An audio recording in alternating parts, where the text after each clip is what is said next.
Well, my story is still ongoing. I'm really hoping it's not completed anytime soon. I grew up as an only child, and while my dad had a good job and a lot of my needs were met that way, my mom has been very physically ill since I was little. She has Crohn's disease, was diagnosed 10 years before I was born, meaning she was sick a lot when I was little, and I was taken care of by a bunch of different people. So it was a very not settled childhood. I first sort of was brought to a professional when I was about 8 years old. I was having some thoughts that were concerning, I guess, to my parents about religion and the nature of who I was as a person, and just feeling like a really bad person. My mom said she was really upset when I was 7 or 8 when I told her, matter of fact, that I was going to hell, and she just couldn't understand why. And things I muddled through. I sort of got over that first struggle and moved to Albany. Then we moved abroad, and when I moved back to Albany, I started having a really hard time again.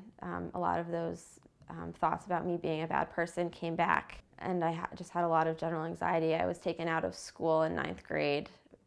What they thought ultimately was psychosomatic. I was having a lot of stomach issues, and I was on home instruction for a few months, at which point I was brought to see a therapist again.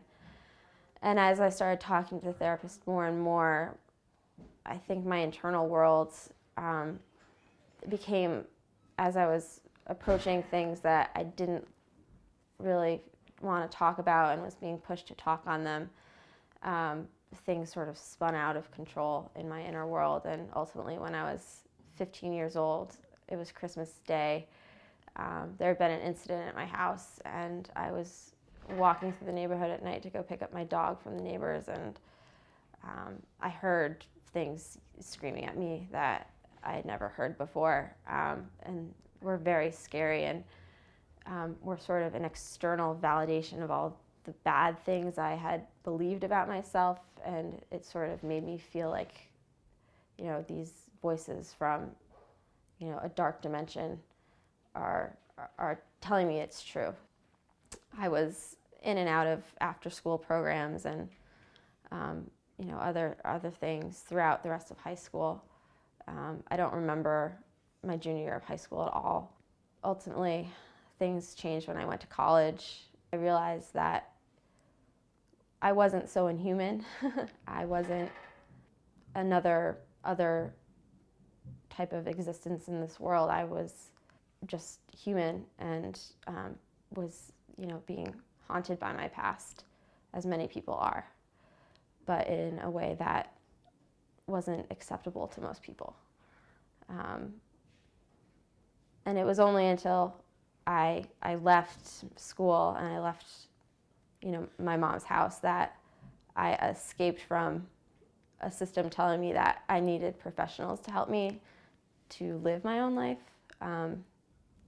that I needed the support of professionals if I was going to ultimately make it to success, whatever that meant. When there's a situation like illness in a family, it's stressful for everyone involved, and people who you think under normal circumstances, when you expect them to act a certain way, it's sometimes different. My mom in particular, she, one of the medications she's on was a very strong steroid, so her behavior would be very erratic, and I just didn't understand. I would do something and it would just send her off, and I didn't understand why.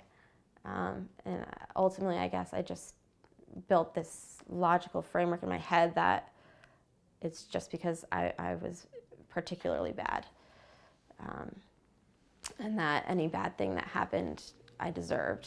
So from a very young age, I started a pattern of like fasting. I went through periods where I'd only eat baked potatoes or bread, because I thought if I were to deprive myself, it would in some way redeem me and make my mom better.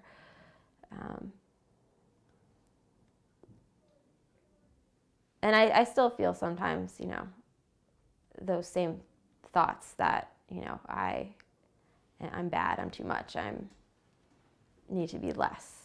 And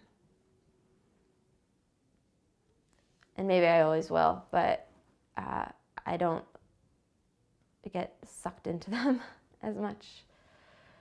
And I think it's an important part of who I am, because if I didn't maybe believe that sometimes, I wouldn't try and prove to myself and to others that I'm not. I didn't want to think, okay, well, now I've been through all this stuff, and I'm just going to leave it behind in the past. Now I sort of feel like it's okay for me to carry that with me. And so it's been hard this past year because, as I said, I don't remember a lot of, my high school experiences.